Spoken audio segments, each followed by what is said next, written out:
Hi, my name is Kim Fahner. I'm a poet from Sudbury, Ontario, and I'm going to read you two poems. One from my book, These Wings, which was published by Peddler in 2019, and one that's fairly new to the world. So I'm going to read you one that's called Winter Sky because I'm living here in Sudbury and outside it's quite snowy and it's definitely the middle of winter. Winter Sky. Heart is a wooden puzzle, no clues. Body quivers, shakes, a lock without a key that fits. Touch me here. Stars will burn with silver and sapphire, outlined in filigree. Constellations of breath taken in and released, spiraling into the night.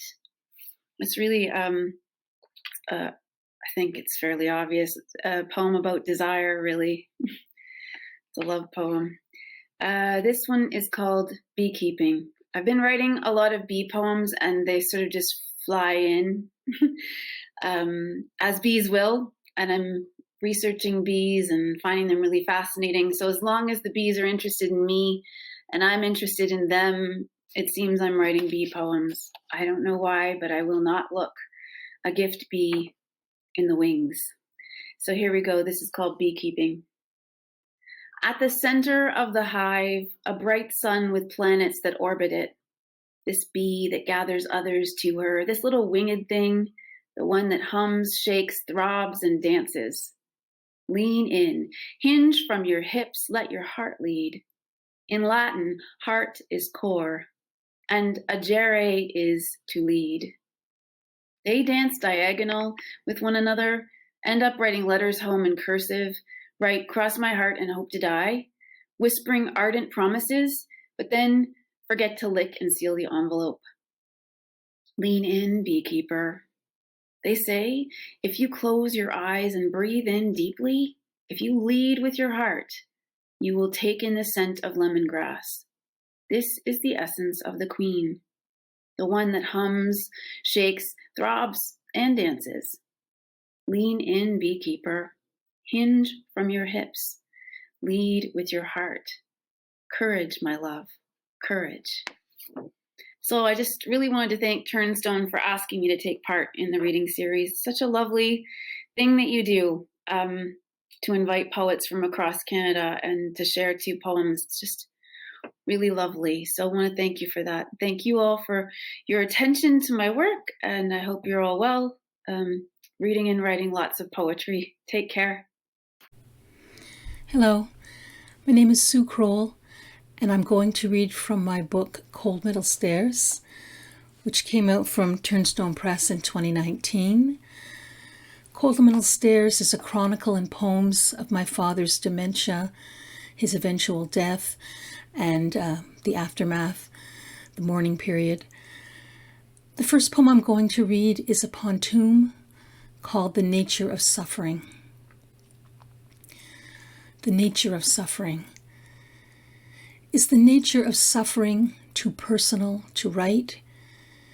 Maybe his suffering was none of my business, but like all the dead, he can do nothing about how the living feel free to speak for him. His suffering, my father's suffering, was unquestionable. He could do nothing about how each burden was added to the weight he had to bear. Suffering was unquestionable as each ability, each attribute, each gift that made up a life was rationed. He was suffering his burden while each and every ability was razored away. In illness, the very business of life is rationed, and we were left to witness its wounds, a cutthroat burden, as ability was incrementally shaved off his life, and we had to weigh what remained. We had to witness life's surgical maneuver on our dying father, who could do nothing with that burden but bear it, and how this cut so close to the essence, to the nature of suffering. A second poem I'm going to read is called Calculating His Passage. My father is floating on his back on a bed of black water, his last bed, And with each rising breath, he is trying to push out from the dock into deeper, more merciful water nobody can see to the end of. You can see and not see what is waiting in the water, maybe calculating, maybe plotting to snatch him up the second he stops, like a trophy won out over life. There is an island in the middle of the nighttime lake. There is the black water of the lake itself. And he is trying to be everything in this water. He is trying to be of and inside and under. He is trying to move through this water to its conclusion.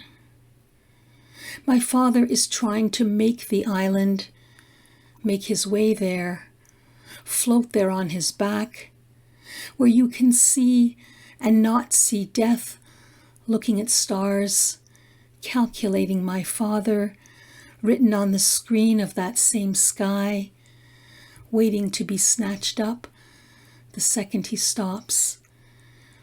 Thank you for listening, and happy anniversary, Turnstone Press.